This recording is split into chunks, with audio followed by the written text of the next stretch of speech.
Hello, hello, hello.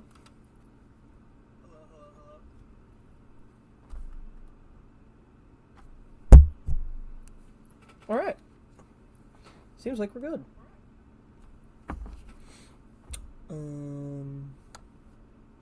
Time to let the people go.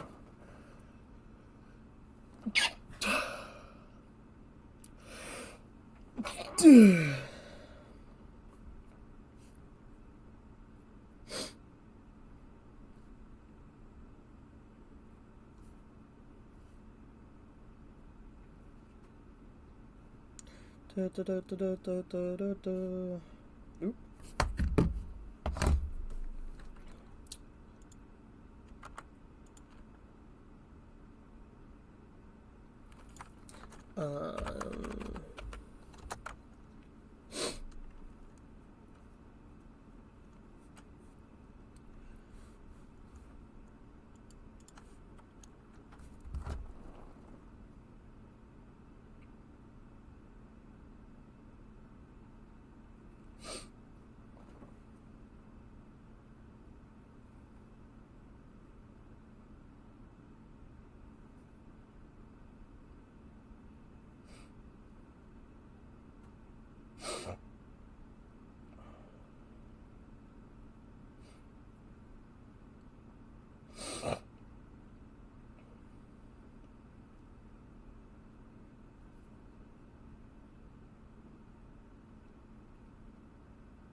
Whee!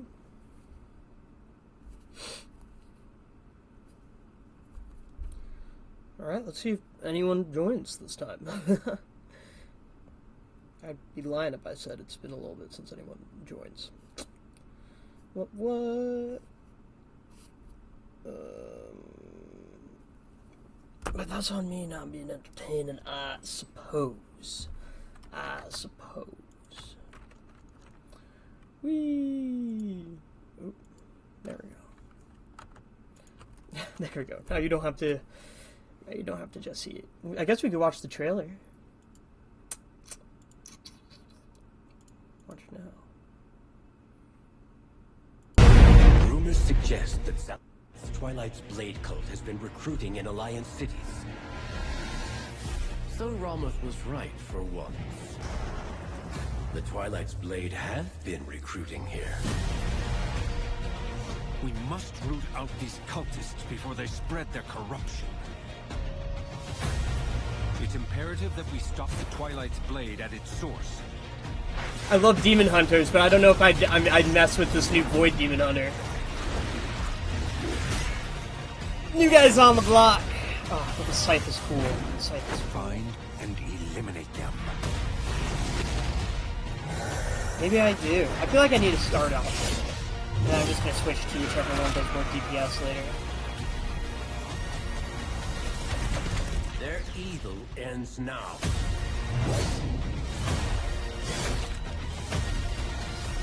That's cool.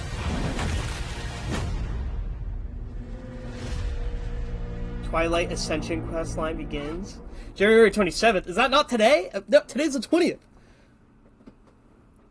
One beer. You know, there was a crack in my iPad. Because of the star, I thought it said 4, and I was like, whoa, 4 fears? That's crazy work. Oh, I need to tell my friends.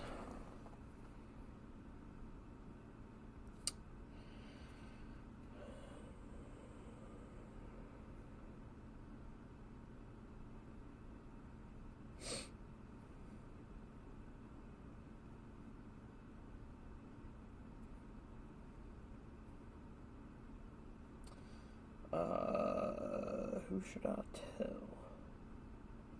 No grill.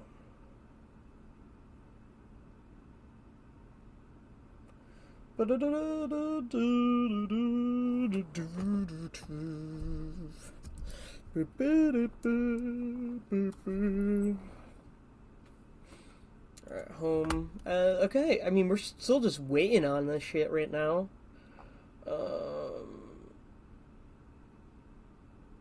I don't know what's coming in the pre-patch. I'm gonna be so for real.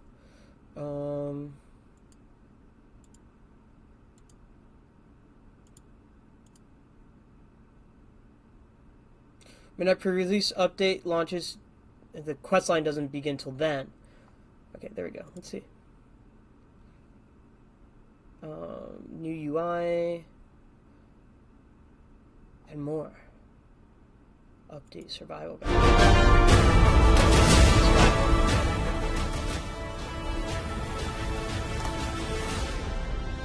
Welcome to the World of Warcraft Midnight Pre-Expansion Patch Survival Guide. I'm Community Manager Linksy. Oh, And I'm Silver Moon Community looks Manager great. Kyvax, and we're here to take you through the exciting updates coming in the Midnight Pre-Expansion Patch. First up, it's a lot of love for Demon Hunters. Yeah. The long-awaited Devourer specialization I gotta has try it. arrived. Devourers channel the power of the Nether to consume enemy life force and convert it into brutal, volatile burst damage. Devourers play differently than Havoc and Vengeance Demon Hunters. They're a mid-range intellect user with a hybrid damage and survivability style that rewards aggressive resource management and precise timing. New abilities like Collapsing Star and Void Metamorphosis lets you tear through enemies while rapidly regaining health through absorption. Devourer Demon Hunters and their Vengeance counterparts now have a new hero talent set, Annihilator. Annihilator Demon Hunters use questionable methods to draw upon the most fundamental forces of reality and eradicate their enemies from existence. Oh, can I be a We can't Havoc wait with for an you art to with jump a in scythe and still? try it out. You might just have your new favorite spec here. I'll try it. Alongside the new spec, it's finally happening. Void Elves can now become Demon Hunters. Okay, I think if they were gonna let Void Elves be Demon Hunters, they should have let Nightborn be Demon Hunters too. For one thing, it's dumb for only Alliance to get access, like, to a new skin playing it, or new bones, or whatever the fuck. But it's lame, and I think that, you know, Nightborn, the effective equivalent for the Horde, should also get it. Embrace the darkness, and then add even more darkness. Void Elves and Demon Hunters are a great match, thanks to the unique Void Elf trait, Spatial Rift, where you rip open space itself and then teleport through. So, if that's what you've always wanted, this is your moment. To make your Void Elf Demon Hunter, take a level 80 or higher Void Elf to Koresh and complete Magister Umbric's questline that starts with a common cause. That's and cool. then return to Dornegal or Silvermoon and look for him to offer you the quest called The Pursuit Continues. Next up, That's every cool. class in World of Warcraft is receiving major combat design updates. This means new rotations, stronger class identities, and fresh talent choices. Across all of the classes, talent trees have been rebuilt to provide you with more paths that support specific playstyles, letting you tailor your character to the gameplay that you enjoy the most. It's worth noting that Midnight includes a stat and item level squish. Numbers across the game are being reduced to improve clarity and readability. As always, your power level relative to that of your enemies will remain the same. We highly recommend taking some time with your main character to try out the revitalized specs. Maybe a talent build you haven't tried before. Check it out. The user interface has been rebuilt from the ground up with powerful new Wow. features, improved customization options, cleaner raid frames, expanded display scaling controls, and new accessibility features. You can now Accessibility. configure how information and damage meters appear during and following So they added a encounters in the DPS base meter. UI, with no add-ons required. And yes, all of this config is available to you in the options menu. Once you've gotten your feet under you in this update, dig in and make the UI look however you like it. Fashionistas rejoice! Transmog updates are here, and they are big. You can now unlock and save full outfit sets across characters, preview the looks, apply them directly from the system, and you can now choose the situations that you want your character to automatically That's change fun. into that saved outfit. Get this, you can set yourself to enjoy as many situation Oh, that's gonna be changes as cool. you can imagine. I'm gonna have With my no guy. gold co- That's cool. So I'm gonna have my guy when he goes back to my house. He's just gonna start wearing pajamas, and it's gonna be phenomenal. cost when you automatically switch outfits. You go to town, boom! You're now wearing your snazzy in-town outfit. You step into a dungeon, boom! You're now looking like a stone-cold killer. And then your raid Don't gear is forget, gonna be when really... you unlock a new outfit slot, that's Warbound wide for all of your characters. You'll be looking good. Speaking of stone cold killers, you can now put your blades to the test in the new Training Grounds PvP mode. In Training Grounds, you'll join up with other players to take on non-player enemies. Oh, that's so lame. And work your way through the maps and the gameplay of WoW PvP. This might be a great way for you to experience PvP for a long time to come. And by the way, there are a bunch of achievements in there waiting for you. No. And finally, it's the feature that has recently... Oh, I could hear the groans of all the achievement hunters now. I'm like, damn, I need to play the PvE PvP to get all the achievements? That sucks. delighted so many players. Housing has I'm arrived. so excited for With housing. the I pre-expansion love housing. patch, all you need to do is to upgrade to Midnight if you haven't already, and you can immediately join a neighborhood, pick out your plot, place your house, and get started decorating. Wow. You're going to have furniture to arrange, exterior design to figure out, and a world of decor to obtain and enjoy. You can view the available items within the new housing dashboard in the Decor Catalog tab. And there you can see decor sources, That's funny. how much they cost, and any additional requirements to add them to your collection. In the Midnight pre-expansion patch, Endeavors are coming to your neighborhood. Endeavors are monthly, neighborhood-wide activities to unlock special vendors, decorations, and community coupons that you can spend to beautify your area. Furthermore, Alliance players can now design their houses with iconic Night Elf, moonlit stonework, and purple-hued wooden structures. And Horde players can add the elegant Silver Moon-inspired options of golden trim and red crystal accents to their homes. That's gonna be Houses me. can now be That's gonna upgraded be to me. level 9, unlocking additional features and customization options, with medium-sized exteriors unlocking at level 8. If you haven't already checked out Midnight Housing Early Access, the time has come for you to make your very own home sweet home in Azeroth. You live here now. These updates are No, only a how about part no of to what's coming to Midnight with the pre-expansion patch on the week of January 20th. That's true. The following week, the pre-expansion event gets underway. It's called Twilight Ascension, and it's going to be a great time to try out the class changes, as well as gear up to get ready for Midnight. You'll also see the Winds of Mysterious Fortune increasing XP and reputation gains at the same time. Thanks for watching our Midnight pre-expansion survival guide. Be sure to check out the official patch notes for full details, and we'll see you round the neighborhood, your neighborhood, in Azeroth. Really, where else? In Azeroth. Really, I thought it was gonna be fucking in Pandora. I don't know, some other fucking random island nation thing. Is it 8 yet? Oh fuck, 6 minutes.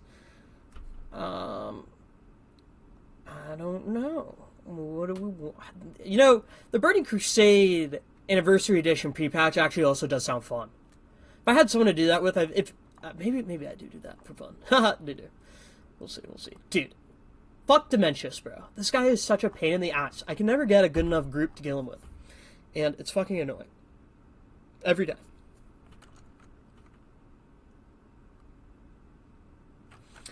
It's cool if anyone joined the stream. This fucking load. Me.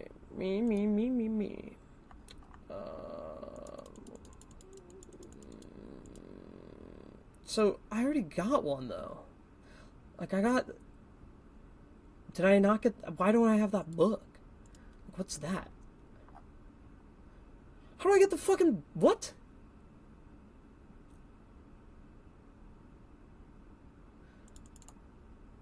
You already... No problem. Oh... Using... Wow! That's crazy. So if you buy this, but you only already own parts of it, they reimburse you. That's fucking crazy. That is crazy. But they don't reimburse you with actual cash. They reimburse you with Blizzard coin. That's crazy. That is crazy. That's blizzarded. Is it fucking...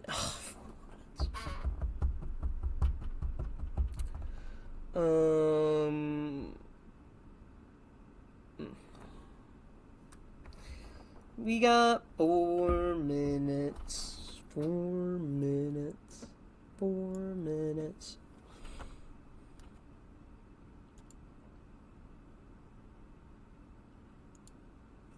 Is there a streamer mode for this? No, I don't have enough account settings there. Whee! Bang.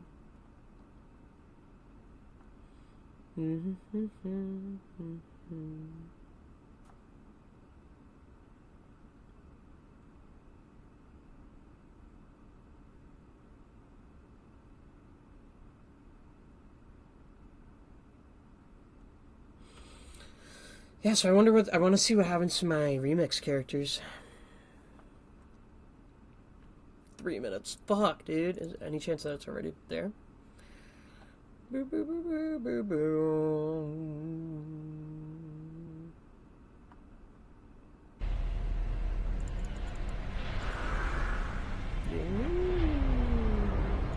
No. Sad. Kepler. What's up, Poopler? What's up, boy? I'm streaming. Sorry, I was on the phone. You were on the phone. I was on the phone. What are you up to, boy? I just told you I'm streaming. You're streaming. Yeah. So the WoW, every WoW server is offline right now because they're applying the pre-patch for the next X-Pack that's about to come out. So in 4 minutes, I'm about to see the X-Pack comes out in March, but there's going to be a shit ton of new content releasing now, including a new spec for the class that I play. So I'm excited to try that. They're changing a lot of shit about the game. They're basically applying a lot of stuff so that way when the X-Pack comes out next month, it doesn't break everything. It's better for pedophiles like yourself, boy. Yeah.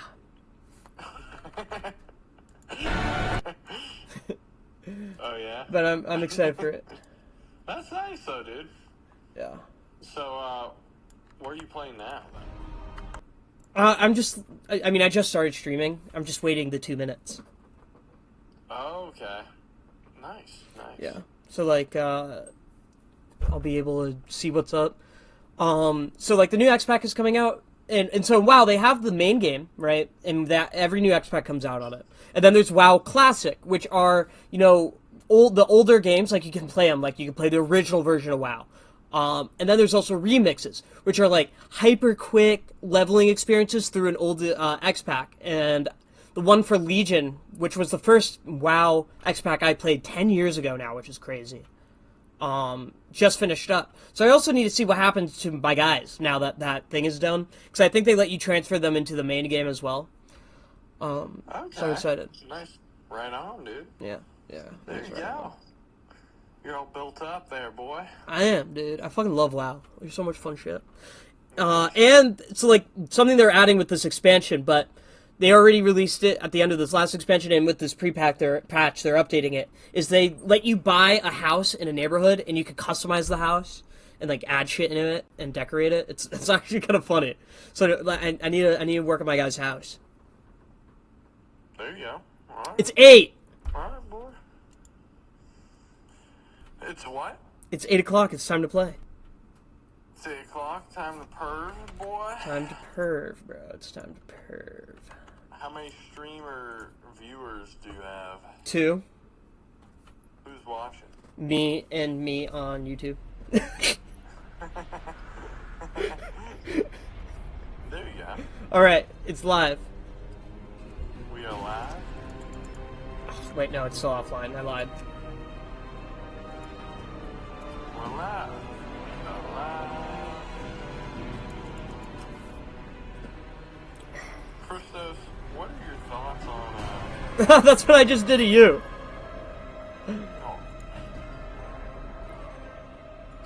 Christos, what are your thoughts on, the recent Clavicular stream with Nick Fuentes, Clavicular, Sneeko, Andrew Tate, Tristan Tate?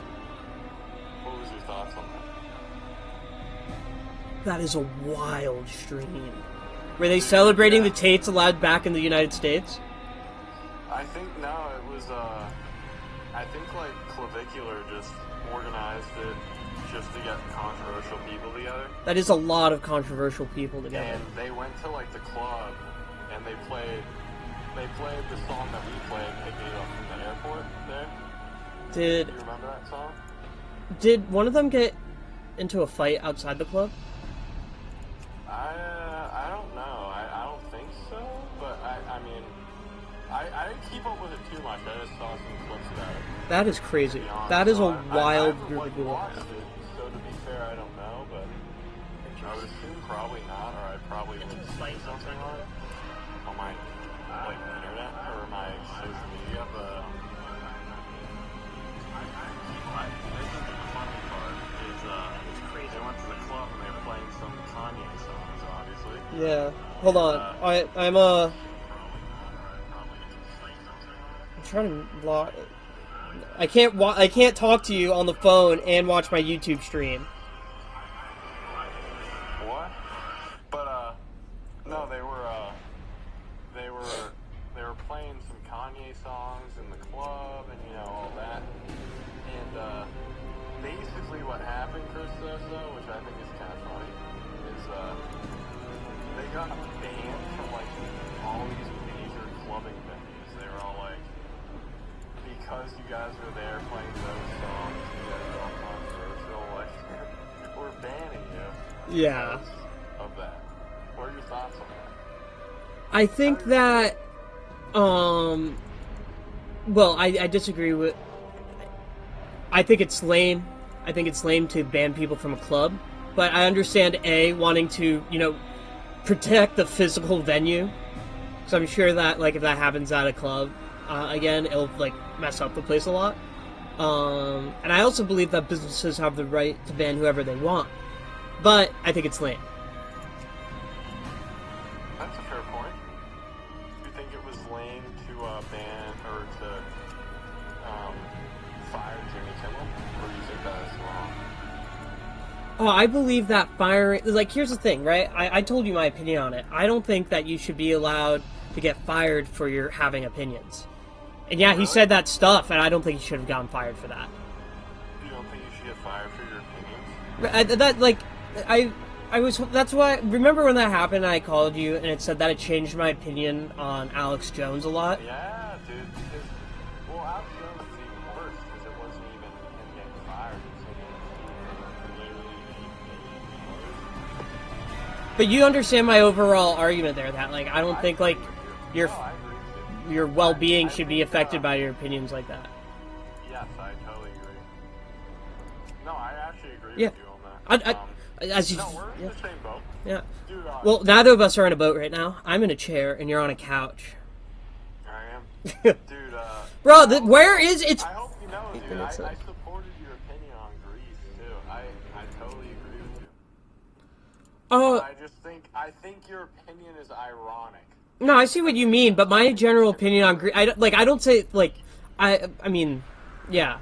I'm more or less fine with it, because I'm not going to pretend like Greece's identity is based in its, like, history there. Yeah. Greek Orthodoxy, I mean, that's like the big distinction factor in it, like declaring independence from the Ottomans too. Yeah. So like a lot of people act like it's like something that shouldn't exist, but that's like total bullshit. Because the country's obviously like 99.9% Orthodox Greek. Mm-hmm. It's like, what are you talking about when you go like, no, that actually isn't the case, Yeah, but I'm not going to lie to you and say that, like, Greece is a liberal paragon. Yeah, but... Right? I think that, like, I don't think that, like, a country should. But, like, in the case of Greece, I fully understand it. Yeah, but I think if you think in the case of Greece that you should allow it, I don't think that should be something that is seen as bad in other countries. I think it could be seen as bad in certain countries. Why? What's the difference, though? I gotta think about the right way to explain it.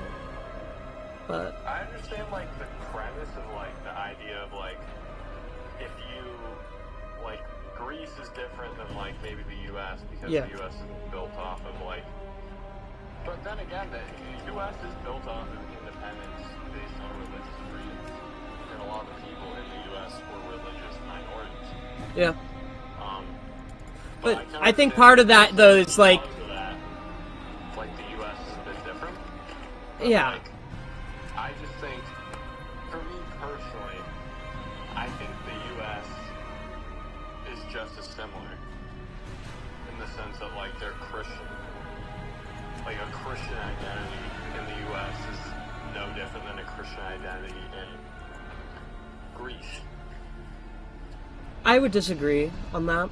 I would agree in the sense that I think both should be equally as, like, taken seriously and important, right? Like, I think, like, understanding both parts, like, the Christian identity in the U.S. is important for understanding the history in the United States. But I do think that with Greece, not only does it represent more of the people there, but Greece is an older, established country, right? A lot of the U.S. is designing that, ideal country, A, and B, I think it's also, that idea of escaping persecution, right? Greece was created for Greek, Greece was not created for Greek Orthodoxy, but Greek Orthodoxy grew naturally out of the Greek people there. Whereas, like, with America, like, a lot of that religious backing is them, having to escape other religious persecution. So I think a lot of that identity is based in, like, being able to practice any religion you feel is right, rather than as much as, like, having to stick to certain religions that were already there. Here's my argument against that. Greece was not Christian for a very long time. Yeah, that's fair. Like, if you look in antiquity, Greece wasn't Christian. If you look in... But, like, let me ask you this. Greece wasn't Christian in antiquity, but they were still a defined group of people. So what's the argument to the idea that, like, Orthodoxy must be enforced in order to be Greek? I did not say Orthodoxy must be enforced to be Greek. I mean, like, what I guess I'm trying to say is, like, is you're saying... Well, for one thing, Kepler, you're not saying that Greece should, the United States should have Native American culture, right? Saying that, the arguments about antiquity is, like, for one thing, too far back. Also, like, while, Greece is built in the ruins of ancient Greece, right, it is a different state than it was then. No, that's fair. I guess what my point really is like, Greece also has not. Yeah. So, like, I don't think it's fair to necessarily say, like, everyone in the America is following a faith that has been oppressed. I mean, like, I'm Catholic, and, like, Catholics were technically oppressed in the United States, but they weren't oppressed outside of it, depending on where you were. Same with, like, a lot of Protestant faiths in the United States. Well, I don't think, persecution is necessarily the only part of it. Right, when I was bringing it up, in specifically, like, the freedom to have different types of religion, I think is important to the American identity, just as much as any individual religion is. I wouldn't say that. I would say the freedom to have other different beliefs in Christianity is, I don't know if it would necessarily be religion. I don't know. I think that limiting it... Well, I was beginning there. I think that, like... I don't know. It's not. First off, it's not as idealistic. Native Americans that believed in totemist religions. What do we do to? I guess that wouldn't extend to the Mayans and the Aztecs, but I mean, if you look at the natives that were in the United States, what do we do with them? That isn't a widespread religion nowadays. Well, yeah, it's not. I mean, a fundamental part of Christianity is missionary work, and they did a pretty good job of converting the natives. Yeah, they did that pretty much everywhere. But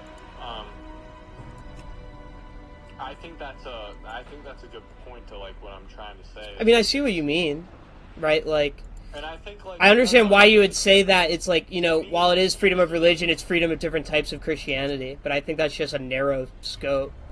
I don't think it undermines the American virtue more than supports it. Like, where Greece is different is, like, Greece was conquered by a Muslim state for like hundreds of years. Yeah. Literally centuries. Yeah. And still retained its Orthodox faith. And the difference is that, like, Greece needs to have a national identity in the modern era, and that is intrinsically tied to its Christian faith. Yeah. Also, just like off rip, Greece is and when we're talking about the makeup of Greek people there, right? How like the country is, I mean, I'm not going to say it's 99% Greek people there now, but like the identity of Greece is intrinsic to like being a Greek person, right? Like the Greek people is there, like there's one Greek people, whereas like with the U.S. there's multiple groups of people. I'm not saying necessarily that there should be. I'm just saying that there is. Today there is. I think today you're right, but like I don't think you're right. Like if you look back like 50 years, if you looked at like 19. Well, but do you think that a country should reflect its people today, or do you think it should reflect their people? Like, what do you think that a country? What group of people do you think a country should reflect? National identity. Not necessarily Like the people in the country? Represent its national identity. Like, a country, why is a country a country? It's elements of internal and external sovereignty. How do you actually implement elements of external sovereignty? That would be like a military, that would be defined borders, that would be international recognition, right? That's bullshit that like we don't really need to cover. But internal sovereignty would be maybe something like a national identity or a actual like